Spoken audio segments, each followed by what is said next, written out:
Bueno, en primer lugar quiero saludar muy especialmente a todo el equipo de la Universidad Distrital, a Ana, a Alexis, Hernán, a Fernando, que vienen trabajando en este proyecto sobre saberes tecnomediados y les agradezco la invitación que me hacen a participar en este colaboratorio. Y por supuesto mi saludo muy especial a todos y todas las maestras que están participando en este proyecto y que sé que están jugándosela por inventarse nuevas maneras de apropiar y crear con estos nuevos medios y tecnologías. Así que es un honor poder compartir hoy con ustedes y espero que esta conversación la continuemos por estos medios, si es posible. Muchas gracias.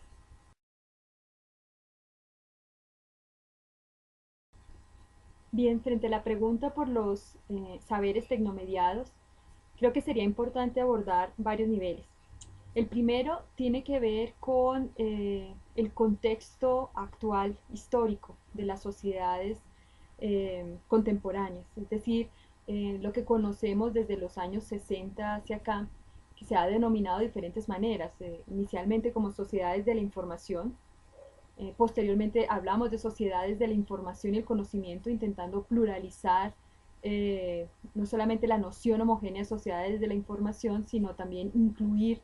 el saber sistemático o sistematizado de las sociedades. Y recientemente la UNESCO nos habla de sociedades de los saberes compartidos. Y creo que esta expresión es muy bonita porque no solamente tensiona esa noción,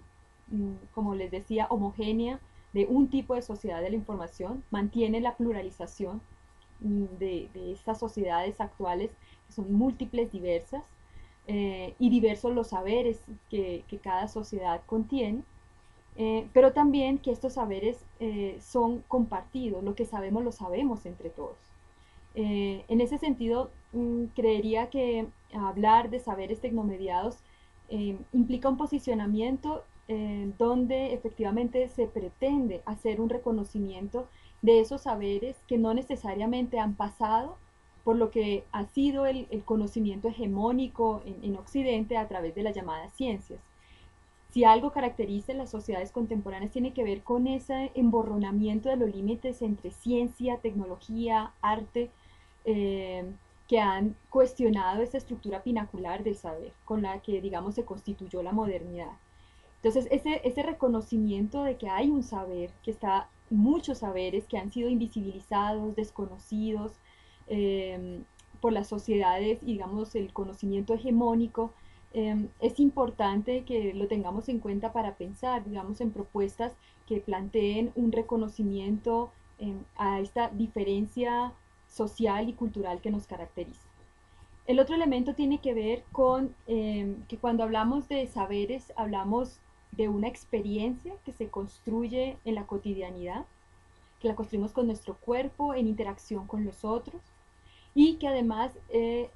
acude a un tipo de representación. Esta representación pueden ser los gestos, marcas en las paredes, la escritura, el texto, la sonoridad, la visualidad, etcétera. Es decir, a cada saber le corresponde un tipo de representación. Sabemos que en Occidente ha sido hegemónico la representación del texto escrito. Con esto, digamos, se permitió diseminar el conocimiento de las ciencias. Sin embargo, lo que vemos en las sociedades contemporáneas es que esa hegemonía empieza a ser tensionada por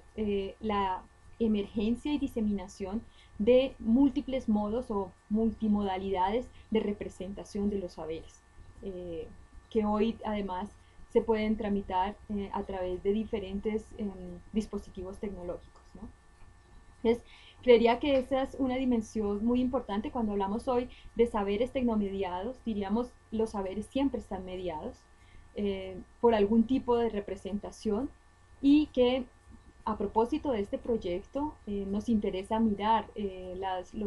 mediaciones que las nuevas tecnologías, los repertorios tecnológicos contemporáneos que refieren fundamentalmente a tecnologías que pasan por lo digital y que constituyen un ambiente convergente de diversos medios y tecnologías, estarían mediando los saberes contemporáneos. Pero quisiera insistir en que no olvidemos que hay saberes que incluso no pasan por estas tecnologías digitales, ¿no? O sea, hay otros saberes ligados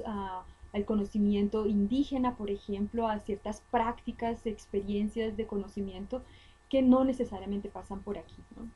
Pero este es el interés que tenemos en este proyecto. Eh, en ese sentido, digamos, habiendo hecho esta diferenciación o, o aclaración sobre los saberes tecnomediados, creería que cuando pensamos en este trabajo en las escuelas, enfrentamos nuevamente como otras dos dimensiones. Por una parte, estaría, digamos, lo que se conocería el campo de la informática educativa, es decir, ese campo que se pregunta por cómo se didactizan los saberes de las ciencias o, digamos, una dimensión de la enseñabilidad de las ciencias a través, digamos, de computadores u otras tecnologías. Este campo, digamos, surge de la informática educativa muy vinculado a la pregunta por cómo aprenden los niños y las niñas a través de computadores. Esa fue la pregunta inicial con que surge este campo y luego se aplica a diferentes campos de saber, a la enseñanza de las matemáticas, las ciencias, el inglés como segunda lengua, en fin. Es decir, hay una pregunta muy vinculada, como les digo, desde la enseñabilidad de las ciencias y la pregunta por el aprendizaje, que es una pregunta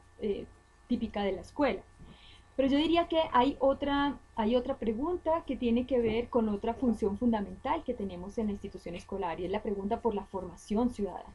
Es decir, la escuela no solamente tiene un compromiso con introducir a las nuevas generaciones en los saberes que ha construido la cultura, sino también una pregunta por la formación ciudadana. Y allí creo que nuevamente esta discusión sobre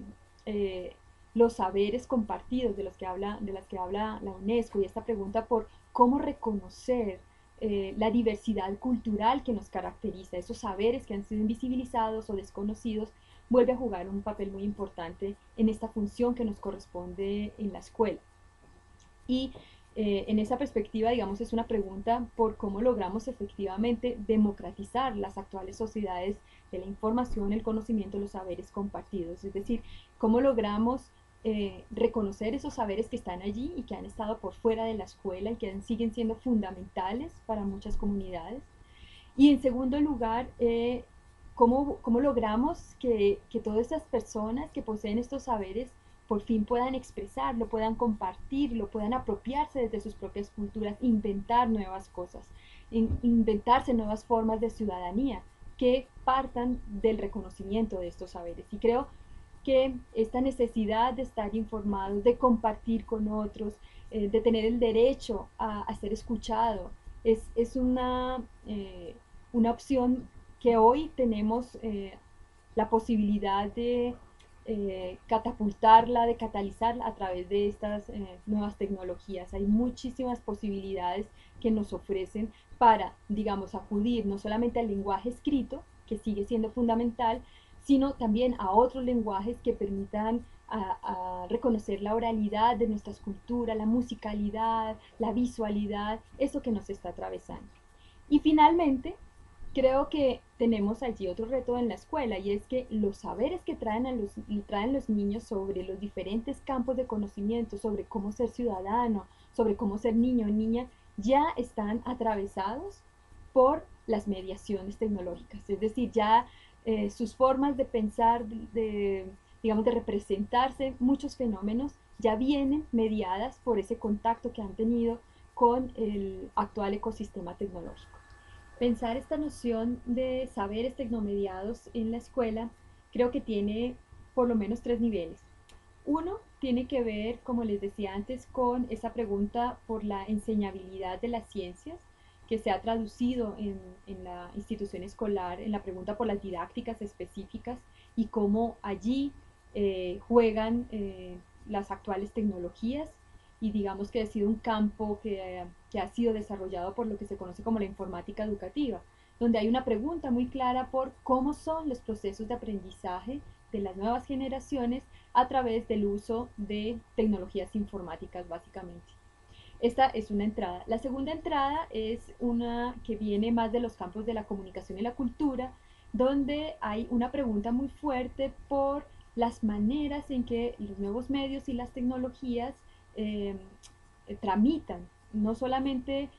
conocimientos, informaciones, sino también formas de ver el mundo. Están construyendo una cultura particular a través de los lenguajes que tramitan, los estereotipos que conllevan, la manera como se representa la realidad a través de ellos, y que se ha conocido desde la alfabetización crítica en medios o educación para la recepción, que, digamos, hay una pregunta que no se centra fundamentalmente en los saberes propiamente dicho, como en el campo de la informática educativa, sino más el papel que juegan estos medios en términos culturales, en términos mediacionales, en términos de el tipo de representaciones que tramitan, el tipo de lenguajes. Y digamos, ahí hay una apuesta porque los niños y los jóvenes aprendan, digamos, a mirar muy críticamente qué es lo que nos están mostrando los medios, qué es lo que nos recortan de la realidad, qué técnicas utilizan, cuál es la historia misma de los medios que los ha transformado y que nos ha llevado como culturas a ver el mundo de una u otra manera. Y diría que estaría otro nivel que tiene que ver con una pregunta que más adelante espero desarrollar un poco más, y es que de todas maneras, por lo menos en las generaciones actuales, eh, los saberes, digamos, los conocimientos previos de nuestros estudiantes, las representaciones sociales que tienen, eh, las representaciones sobre cómo ser niño o niña, cómo ser joven, ya han pasado, eh, ya han sido mediadas. Es decir, que tendríamos que reconocer que las formas como se piensan a sí mismos digamos, las maneras como se relacionan con los saberes tienen que ver con su cercanía o eh, el uso que ellos hacen del actual ecosistema tecnológico. Y eso creo que tiene otras dimensiones que, como les digo, posteriormente comentaré sobre los procesos pedagógicos en el aula. Y finalmente creo que hay una dimensión que nos preocupa en la escuela, y es que nuestra función es solamente la, eh, el compromiso que tenemos de llevar a las nuevas generaciones un saber o los saberes acumulados en la historia a través de las diferentes ciencias y disciplinas, sino que también tenemos una pregunta muy fuerte por la formación. Y en ese sentido creo que cuando hablamos de saberes tecnomediados, allí hay una pregunta muy fuerte una pregunta política, de hecho, por cómo formamos a las nuevas generaciones para que esos saberes que han sido invisibilizados, desconocidos y que son fundamentales para nuestras comunidades, sean finalmente reconocidos, escuchados, y que estas personas puedan acudir a esa experiencia, a esos saberes, para inventarse otras formas de pensar las relaciones sociales, otras formas de hacer ciudadanía, otras formas de compartir los saberes y de crear nuevas cosas. Y creo que justamente lo que nos empiezan a mostrar estos dispositivos digitales, especialmente, digamos, todas sus formas de conectividad y de interacción a distancia, lo que nos han mostrado en diferentes lugares del mundo es justamente esta posibilidad de pasar por otros lugares que no de la política tradicional, y que está más vinculada por los intereses de las sociedades, por las preguntas que nos están aquejando, por los deseos que tienen las sociedades actuales, y las tecnologías han jugado un papel aquí catalizador muy interesante. Por supuesto, hay otras dimensiones que también tendremos que conversar, que tienen que ver con todo ese compromiso que tienen estas tecnologías con las industrias culturales y con el actual capitalismo. Pero esto lo hablamos más adelante.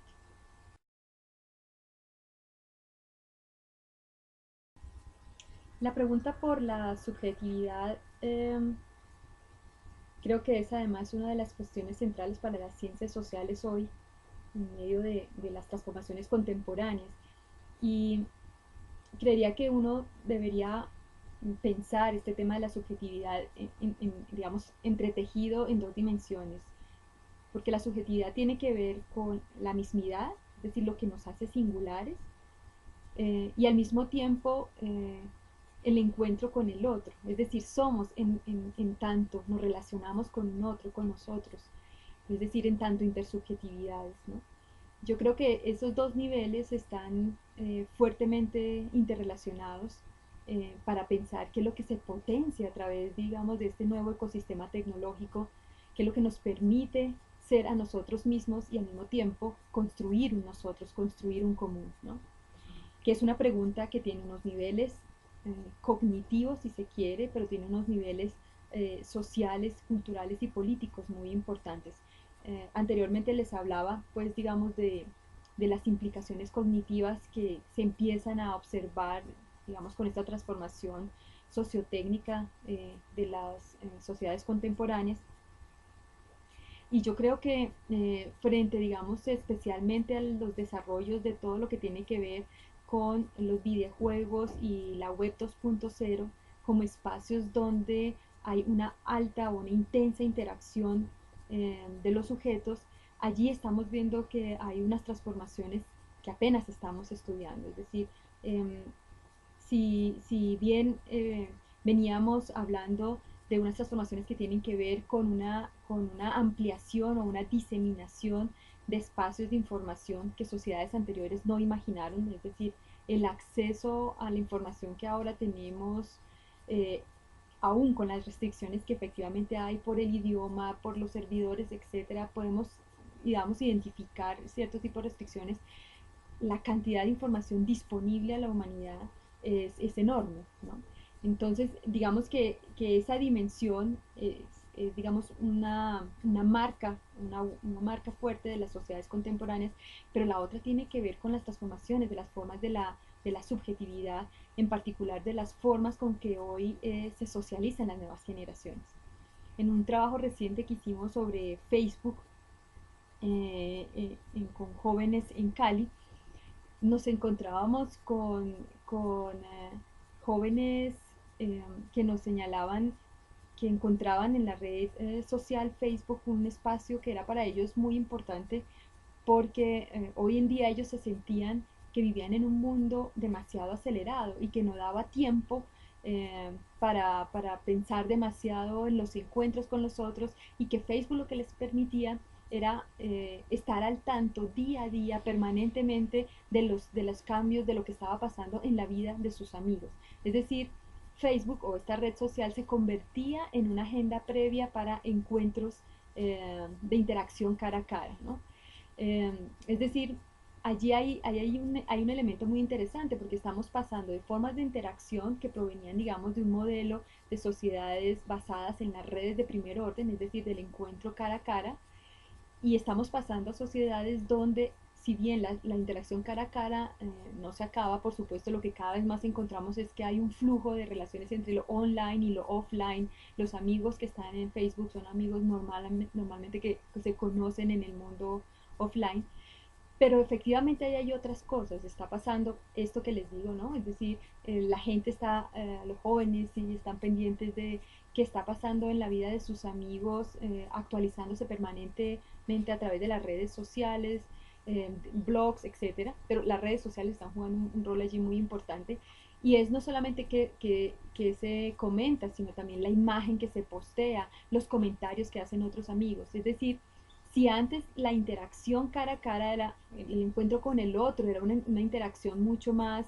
restringida a un grupo pequeño de personas y que eso iba conformando una red social de primer orden, hoy estamos enfrentados a unas redes sociales cada vez más extensas, ¿no? Y a comentarios e interacción permanente sobre mí mismo de parte de muchas personas. De hecho, creo que los jóvenes se enfrentan a un conflicto, digamos, para consolidar su propia identidad muy fuerte. Algunos señalaban la preocupación que les daba postear algo en su Facebook y la ansiedad que les producía pensar qué podían decir sus amigos, los amigos de sus amigos, y eso cómo afecta las decisiones sobre eh, decisiones particulares que los jóvenes van a tomar sobre diferentes cosas de su vida, desde cortarse el cabello hasta cortar con un novio, ¿no? Entonces, allí creo que hay una nueva condición de la socialidad que nos llama a los maestros para que efectivamente pensemos con estas generaciones qué es lo que está pasando allí, qué implica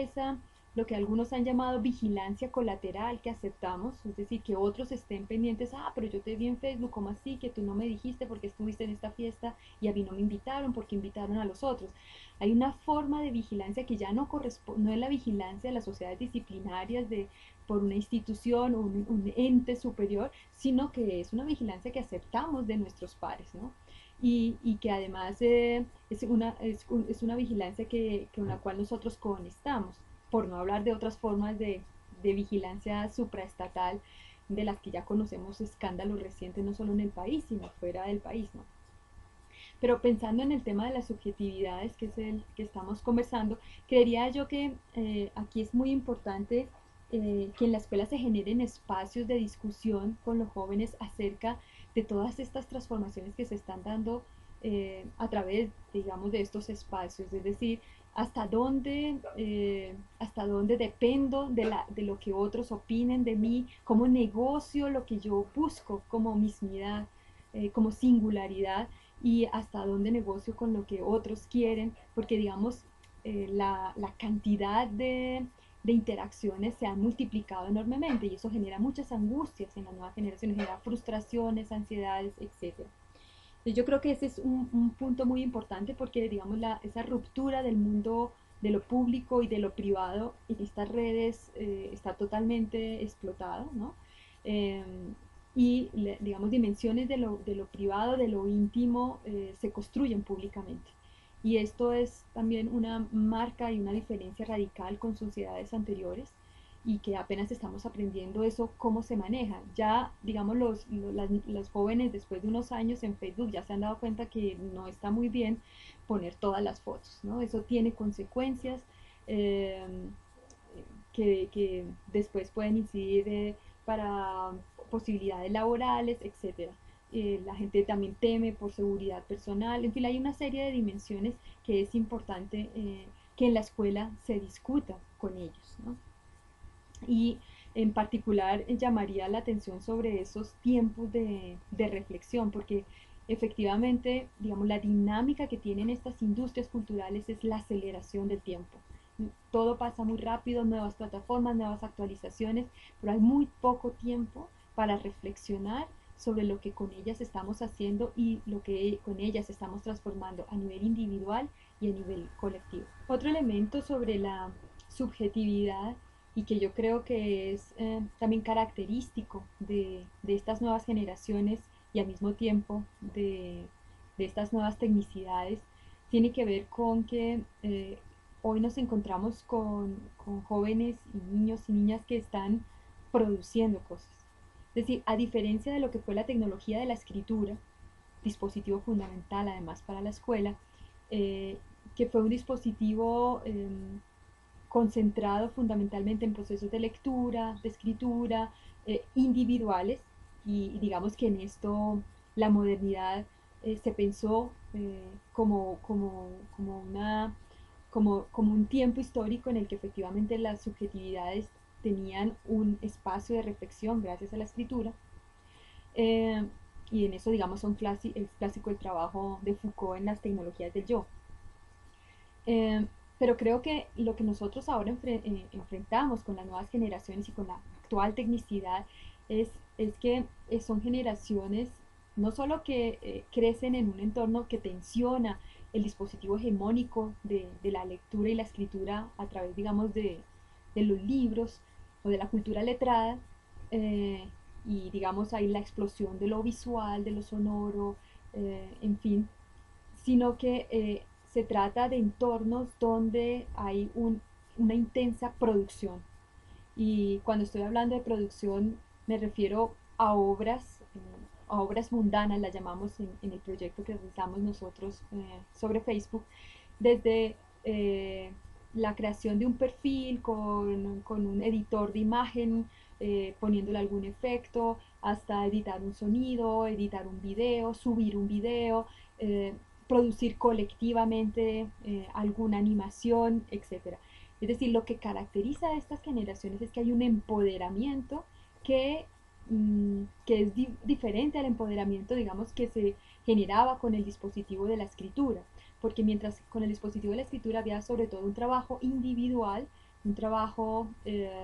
casi que de la esfera de lo privado, la producción en estos entornos es una producción que se hace colaborativamente, se hace con otros alrededor de proyectos muy específicos. De hecho, digamos, frente a esa idea de que son solo los pares, quisiera como hacer esta pequeña nota, y es que, por ejemplo, en los estudios sobre videojuegos uno encuentra comunidades de videojugadores eh, con adultos y niños, o sea, desde niños de 12 años a un adulto de 60 que están interesados en un videojuego, incluso repartidos en diferentes lugares del mundo, pero lo que los une alrededor del desarrollo, por ejemplo, de un videojuego en línea, es la resolución de un nivel, pasar al segundo nivel, cómo ganar fortalezas, cómo ganar bonos para poder pasar a otro estado del mismo videojuego, etcétera. Y no necesariamente son personas de la misma edad. Es decir, lo que los junta es la producción de algo concreto, ¿no? Claro, efectivamente, digamos, es parte de nuestros procesos de socialización de buscar nuestros pares y efectivamente niños y jóvenes aprenden mucho de sus pares, de sus amigos de colegio, de sus amigos de barrio, etcétera, con los cuales comparten eh, mm,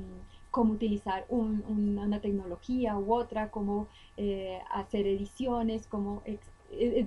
decir, el ecosistema que hoy tienen en sus manos les ha permitido un empoderamiento que además los diferencia de generaciones anteriores. Y creo que allí también tenemos un reto muy importante porque, digamos, lo que permitían tecnologías anteriores era más un nivel de recepción de información o transmisión de información, y lo que caracteriza este nuevo entorno, este nuevo ecosistema mediático es que es un ecosistema de mucha producción. O sea, aquí no la jugamos fundamentalmente a la producción de contenidos, y de ahí que vuelva, digamos, a uno de mis comentarios iniciales sobre cómo hacemos para que efectivamente sean sociedades de saberes compartidos. Y creo que tenemos en este momento la plataforma, la infraestructura tecnológica para que así lo sea, para que sean saberes que reconozcan diferencias culturales, sociales, diferentes biografías colectivas, y que además no solamente se recoja esta información, sino que además exista su envío, es decir, el compartirlo a otros. Yo creo que ahí hay un reto en términos pedagógicos de cómo logramos que estas prácticas que ya se están creando y se están funcionando por fuera de la dinámica escolar nos permiten comprender formas incluso de acción política. ¿No? Digamos, lo que uno aprende de movimientos sociales, de colectivos contraculturales, de colectivos que están vinculados, digamos, con una pregunta cultural o política concreta, es que sus trabajos, sus obras, utilizando estas tecnologías u otras, eh, les proporcionan otra forma de relacionamiento con otros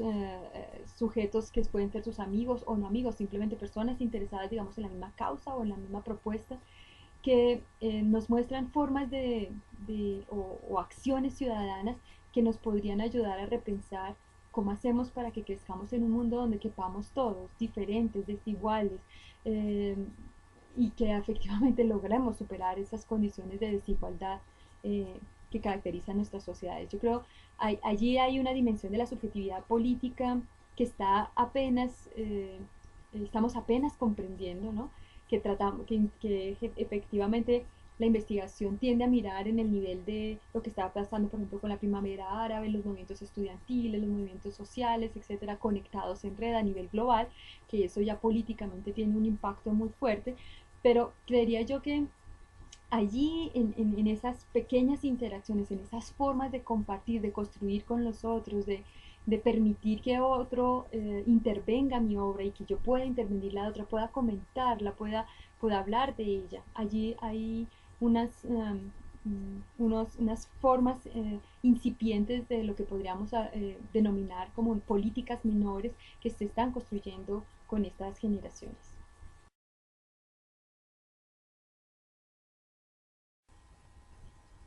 Respecto a la pregunta por el impacto que tienen estos tecnologías digitales en términos cognitivos, el debate aquí está todavía en ciernes. Es decir, uno encuentra gran cantidad de literatura que por una parte destaca las bondades que tienen las actuales tecnologías en términos de potenciar las capacidades mentales de los seres humanos. Desde allí encontramos quienes hablan de aprendizajes con mayor posibilidad de ser significativos en la medida en que la capacidad de relacionamiento de la información es mucho mayor, del aprendizaje distribuido, de la multimodalidad del aprendizaje, es decir, en la medida en que se incorporan diversos medios y lenguajes, hay una multisensorialidad que se afecta y en ese sentido eh, hay muchísima investigación que muestra que hay mayores posibilidades de aprendizaje significativos que cuando se le compara con una modalidad única de aprendizaje, ¿no? Digamos, hay un reconocimiento de las diferencias cognitivas que hay en términos del aprendizaje. Hay quienes aprenden mejor escuchando algo, algunos necesitan escribir, otros viendo imágenes, otros con la combinación de todo. Y parece ser, además, que las nuevas generaciones requieren ambientes enriquecidos con muchísimos medios, con muchos estímulos para su aprendizaje. Digamos, aquí se destaca una capacidad, alta capacidad asociativa de la mente, de asociar grandes nodos de información. De ahí, de hecho, eh, en los 80 se hablaba, digamos, de la potencialidad de la hipertextualidad en términos de que funciona un poco como es el cerebro humano a través de grandes redes y nodos interconectados de información.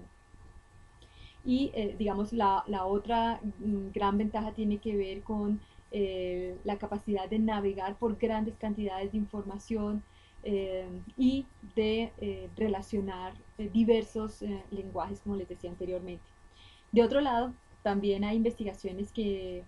no son tan optimistas y que empiezan a señalar que no hay diferencias significativas entre aprender solamente con textos y un maestro enfrente del aula y el uso de diferentes medios y tecnologías, que no hay grandes diferencias significativas. eh, y que por el contrario hay una gran preocupación porque se crea lo que algunos han denominado como mentes demasiado superficiales, es decir, que acceden y navegan a gran cantidad de información, pero con un mínimo nivel de profundidad. Digamos que yo creo que uno debería tomar como un punto intermedio entre digamos, esas dos posiciones que hay frente a los impactos cognitivos de las actuales tecnologías. Yo creo que para todos es evidente que las nuevas generaciones tienen un dominio, por lo menos, digamos, los niños y niñas de sectores urbanos integrados y con ciertas condiciones de capital social y cultural de partida, que efectivamente les ha dado un dominio sobre el actual ecosistema tecnológico que mi generación y la generación de nuestros padres nunca nos imaginamos, ¿no? Esa capacidad de aprender rápidamente cómo funciona un aparato y además sin necesidad de leer instrucciones, sino simplemente cacharreando por ensayo y error o preguntándole a los amigos, ahí está pasando algo. Es decir, hay una transformación en las formas de percepción que si efectivamente se transforman los modos de percibir la realidad, digamos de ahí en adelante la atención, la memoria y niveles superiores de conocimiento se tienen que ver afectados. Es decir, no podemos pensar que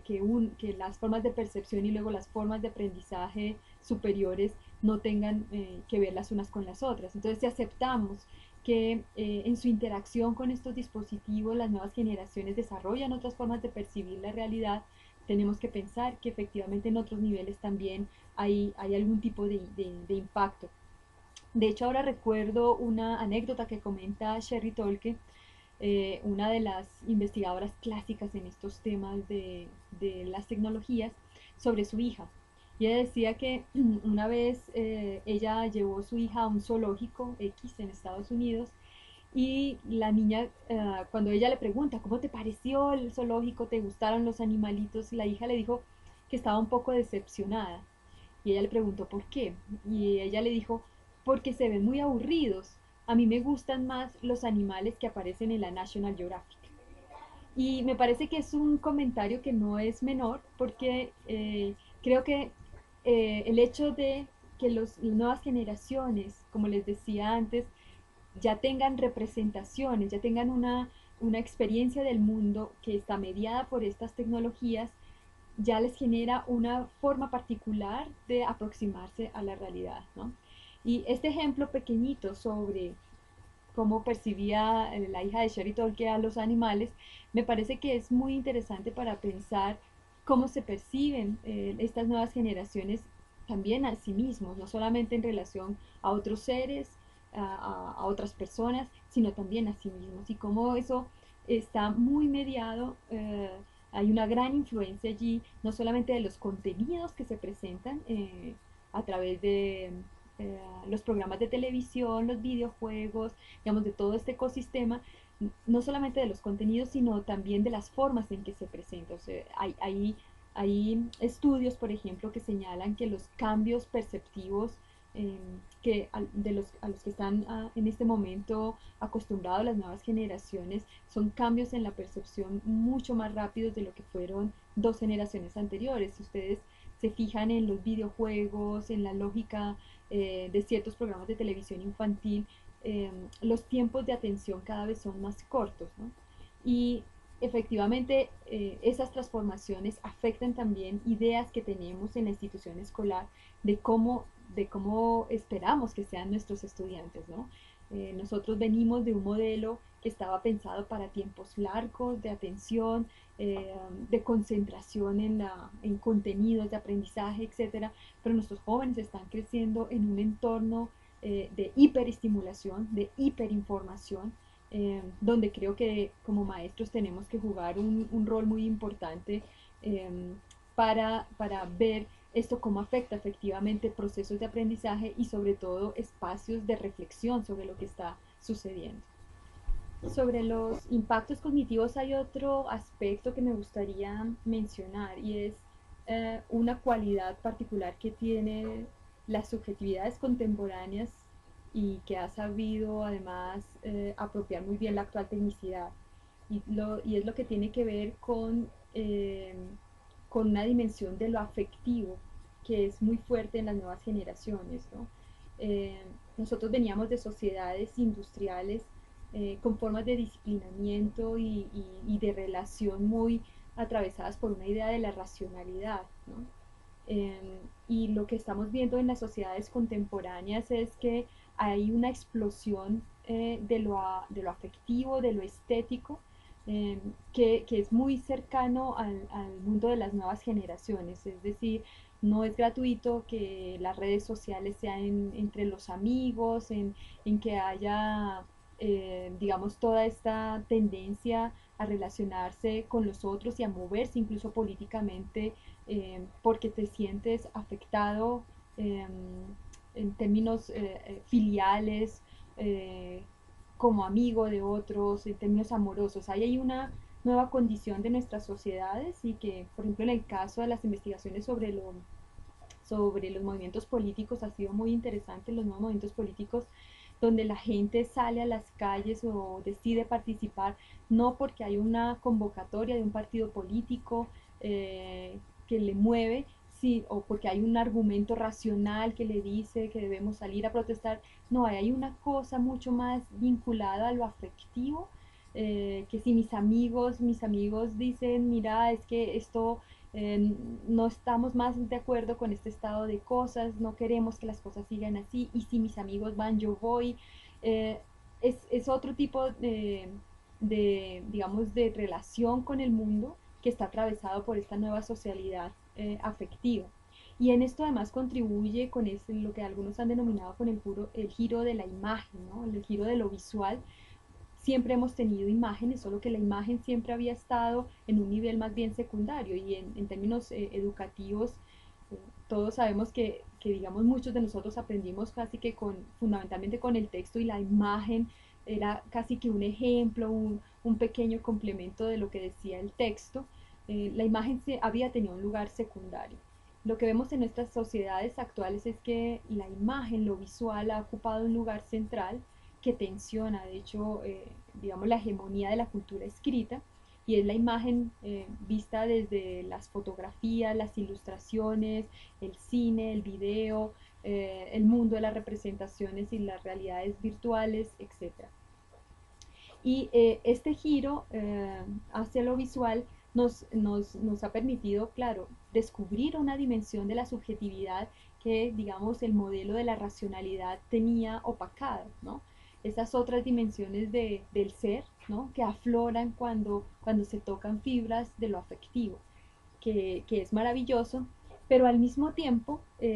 digamos, nos genera otras tensiones. Es decir, siempre en cada paso que damos en nuestra tecnicidad hay ese doble efecto que en algún lugar he llamado yo el efecto fármaco, es decir, que son remedio y al mismo tiempo veneno, ¿no? Nos dan pero también nos quitan, o nos dan pero también nos ponen en cierto riesgo, y es eh, con el mundo de la imagen hay un cierto tendencia a la espectacularización, ¿no? A lo que algunos han llamado, creo es Jenkins, que habla del efecto wow, ¿no? Que nos atraen solo cada vez más imágenes que sean más y más espectaculares, eh, pero que a la hora de la verdad, por lo menos en términos pedagógicos, luego la gente no sabe muy bien, sí, nos encantó la imagen, pero de qué se trataba no logran dar cuenta, ¿no? Ahí nos está poniendo un punto, una tensión muy fuerte, y es que en términos cognitivos, digamos ya el modelo racional del libro de texto, digamos, está puesto en bastante cuestión por las nuevas generaciones y, digamos, por ese entorno tecnomediado en el que crecen. Eh, Son mucho más abiertos, mucho más ávidos de imágenes y de imágenes que cambian, que son cada vez más novedosas, más impactantes, pero lo que no hemos logrado dar cuenta es si a mayor impacto de imagen, a mayor espectacularización de estas, mayor aprendizaje, o si esto efectivamente transforma las maneras como nos relacionamos con nosotros, ¿no? De eso hay todavía muy poca investigación. Hay digamos, sobre la imagen, los trabajos bellos de Susan Sontag acerca de cómo nos vamos anestesiando de ver tanta imagen, por ejemplo, de la violencia o de muerte o de guerra. Nos acostumbramos a ellas, es decir, que no logramos a veces tomar una distancia crítica sobre lo que nos ofrecen los medios. Y ahí yo creo que tenemos un reto muy importante, es decir, la cognición hoy se reconoce que pasa por lo afectivo, por lo corporal, que esto es una ganancia muy importante en términos de lo que puede un cuerpo, de lo que podemos como sujetos, pero de otro lado nos plantea el reto de cómo hacemos para pasar ese nivel inicial de contactar al otro, de lograr motivación, de lograr atraer atención, pero que luego se logre una mayor profundidad y sobre todo densidad, complejidad sobre los fenómenos, ¿no? Ahí todavía tenemos un reto muy grande por comprender cómo logramos que esto pase en las aulas. Ya nos pasó, por ejemplo, con el video educativo, que sabemos que muchos eh, utilizaron el video para, digamos, distraer a los estudiantes, para no hacer clase y poder ir a otra reunión, eh, pero no necesariamente porque luego a través digamos, de la observación del video se haya dado una discusión pedagógica de profundidad. En eso tenemos todavía que digamos, investigar más y tener mucha más experiencia pedagógica de cómo podemos efectivamente tensionar y enriquecer esos saberes que nos ofrece ese mundo de lo audiovisual tan importante para las nuevas generaciones, pero al mismo tiempo lograr en términos pedagógicos, digamos, mayores niveles de formación crítica, que tengan criterio, que sean capaces de saber cómo están jugando allí las industrias culturales, cuáles son las representaciones que están detrás de ellos, que logremos ir más allá del impacto que genera una imagen, ¿no?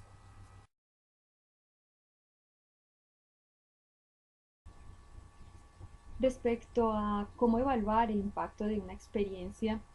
creo que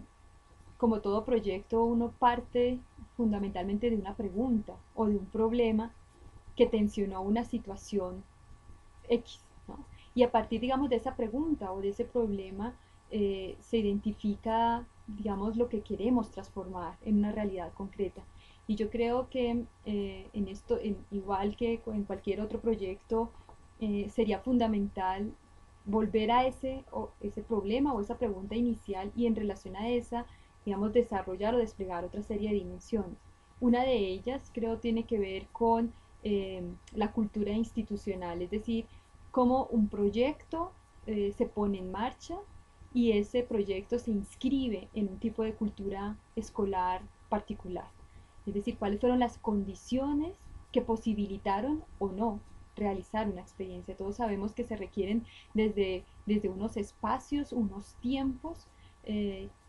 a nivel administrativo, pedagógico, hasta un acompañamiento de los colegas eh, que nos permitan a nosotros poner en marcha proyectos. Esa es una dimensión fundamental y ver cómo desde un proyecto específico en un aula o un proyecto transversal en la institución escolar se transforman ciertas prácticas institucionales. Digamos, lo que la investigación educativa nos ha mostrado es que los maestros solemos trabajar de manera aislada, de manera eh,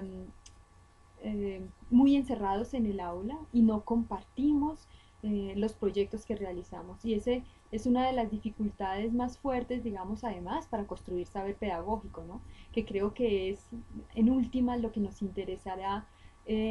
a partir de los proyectos que nosotros realizamos, cómo aportamos a la construcción de saber pedagógico. Entonces, creería que esa dimensión de la cultura institucional hay que verla tanto como las posibilidades que ofrece o no para realizar un proyecto, pero también cómo el proyecto aporta o no a la transformación de ciertas prácticas individualistas, de aislamiento, de activismo. A veces estamos todos haciendo mil cosas, pero no hay tiempo, digamos, para la reflexión pedagógica colectiva de a qué le apostamos como institución escolar. Eh, y también la pregunta por cómo el trabajo que hacemos en la institución escolar incide en una transformación a nivel local, comunitario y más aún, digamos, una perspectiva de transformación social. Esa es, digamos para mí una de las primeras preguntas o dimensiones que tendría en cuenta la evaluación de esta experiencia. Y la otra, y que digamos, más que una dimensión, yo diría que es el modo en el cual podemos dar cuenta de la misma, que tiene que ver con una sistematización de la misma. Una sistematización que quiere decir una escritura, una narración de lo que fue nuestra experiencia, ¿no? Es decir, creo que al lado del aislamiento que caracteriza las instituciones escolares, la otra dificultad que tenemos es que se conoce muy poco lo que los maestros están haciendo. Y hay montones de experiencias de maestros y maestras que con las uñas o a veces con apoyo institucional están haciendo proyectos con sus estudiantes, con las comunidades súper interesantes, pero que quedan eh, totalmente desconocidos incluso para los propios colegas. Es muy interesante que a veces en las instituciones escolares los colegas se enteran del proyecto de su compañero de trabajo porque vino a otra institución a entrevistar al profesor o porque salió alguna publicación, etcétera. Pero dentro de la misma institución hay demasiado aislamiento, hay poco espacio para la construcción colectiva, para socializar lo que se está haciendo. Y yo creo que ese es un compromiso muy fuerte. Si queremos construir saber pedagógico, necesitamos un tipo de sistematización del mismo. Puede hacerse en lápiz y papel o lo podemos hacer utilizando las posibilidades de la hipermedia en un blog o podemos hacer un video, en fin. Es decir, lo importante es dar cuenta de lo que ha sido la experiencia y bueno, los pedagogos tenemos en la escritura, digamos, nuestro mayor aliado en términos de permitirnos sistematizar lo que ha sido nuestra experiencia pedagógica. Eh, y esta sistematización puede, digamos, estar referida al campo de las didácticas específicas si el problema o el proyecto que se realizó tiene que ver con la enseñanza y el aprendizaje de un saber específico y desde allí mirar el rol que jugaron las tecnologías digitales o los nuevos repertorios tecnológicos en, digamos, procesos de enseñanza-aprendizaje o la pregunta que nos hacemos sobre cómo generamos otro tipo de relaciones intersubjetivas en la institución escolar, con las comunidades y en ese sentido estamos formando ciudadanía desde las prácticas escolares. Esa es una pregunta también clave, digamos, para la institución escolar y en esa medida mirar cómo se han empoderado niños y niñas a través del proyecto que realizamos, cuáles son las producciones que han realizado, el reconocimiento de esos saberes previos que tienen frente, digamos, al proyecto realizado o al tema específico, a saberes contextuales, cómo reconocemos esos saberes que provienen de las comunidades específicas, de regiones específicas, la posibilidad que efectivamente el proyecto da para socializar y comunicar esos resultados a otros, ¿no? A qué lenguajes acude, qué permiten estos lenguajes y qué otras cosas no. En fin, yo diría que, eh, digamos, hablar de una experiencia tecnomediada tendría que dar cuenta, como les digo, del problema que originó el desarrollo de la propuesta y también mirar muy críticamente el lugar que ocuparon las tecnologías o los medios que se utilizaron y las posibilidades, las limitaciones que tiene, hasta dónde permiten y qué cosas no permiten, hasta dónde logramos comprender lo que ellas eh, impactan en términos de transformaciones pedagógicas, de transformaciones de la socialidad, de las formas de producir, de narrar, de representar y hasta dónde tendremos que señalar que necesitamos mantener ciertas prácticas pedagógicas propias de la escuela, ¿no? Yo creo que ahí tenemos un reto por saber desmitificar muchas representaciones que se han creado alrededor de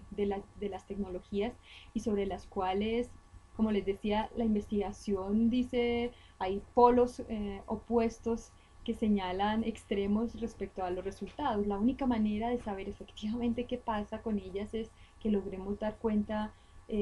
sistematizando nuestras experiencias. Para cerrar, yo diría, respecto a esta pregunta, es nuevamente volver al postulado de sociedades de los saberes compartidos. Es decir, cómo nuestra experiencia da cuenta de las relaciones de los saberes y los contextos, de las relaciones entre los saberes abstractos y los saberes de la experiencia cotidiana. Es decir, le estamos apostando a establecer un puente entre el mundo de la vida de nuestros estudiantes y el mundo de la escuela. El saber, los saberes que se producen en tensión con los contextos culturales, políticos, sociales, económicos, es decir, cómo logramos a esa cantidad de información darle densidad, ¿no? Yo creo que uno de los retos que tenemos frente a cierto pesimismo cultural que hay frente a la institución escolar y frente a ciertas poblaciones escolares de sectores populares donde dicen, no, es que no leen, no les interesa, es que no quieren, es que bajamos, ¿no? Los niveles de exigencia y también, digamos, los niveles de profundidad sobre los temas que trabajamos. Y yo creo que ese es uno de los retos que tenemos justamente en las llamadas sociedades de la información y el conocimiento o de los saberes compartidos. Es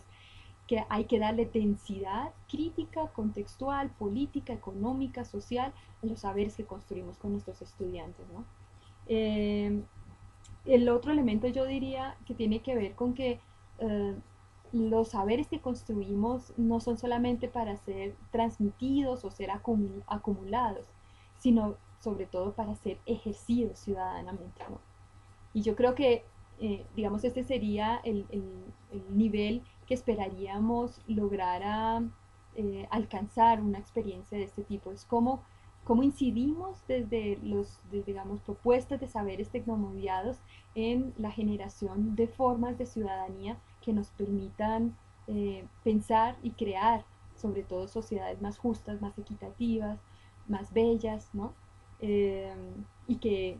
finalmente es independiente del saber específico sobre el cual se trabaje, sino, digamos, en la apuesta por la pregunta de la formación, que es la pregunta de la pedagogía.